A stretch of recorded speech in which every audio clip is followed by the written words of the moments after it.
Bienvenue. Aujourd'hui, on décode le langage et le pouvoir qui se cachent dans les cartes. Pour commencer, posons-nous une question qui va vraiment au cœur du sujet. Officiellement, la définition est simple. Une représentation abstraite de la surface terrestre basée sur des conventions. Ok, pour lire une carte, il faut en maîtriser le langage. Ça passe par 3 étapes. L'alphabet de base, ce sont les couleurs. Le bleu, c'est l'eau. Le vert, la végétation. Ce chiffre, c'est l'échelle. C'est le rapport crucial entre la carte et la réalité.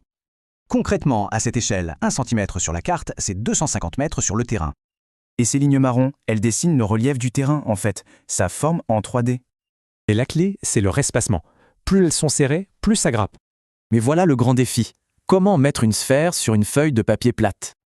La solution, c'est la projection. Mais attention, toute projection déforme forcément la réalité. Les cartographes ont donc un choix à faire. Soit on préserve les formes, soit on préserve les surfaces. Et le point crucial, c'est qu'on ne peut pas avoir les deux en même temps. Jamais. Et ces choix ne sont pas que techniques. Ils définissent l'histoire que la carte va raconter. D'un côté, les cartes de référence, qui montrent où sont les choses. De l'autre, les cartes thématiques. On en arrive au pouvoir des cartes. Comme le dit la géographe Martine Rost, elles ne sont jamais neutres. En fait, chaque carte produit un discours. Elle choisit ce qu'elle montre et influence notre perception. Regardons un exemple frappant.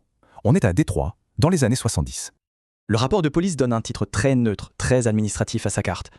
Mais des activistes reprennent la même carte et lui donnent ce titre. L'histoire change radicalement. Les données, elles, n'ont pas bougé. Mais le titre, lui, change tout. Ça, c'est ce qu'on appelle la contre-cartographie. Utiliser les cartes comme outil de contestation. Donc une carte est toujours un argument. La question à se poser, qui parle et pourquoi?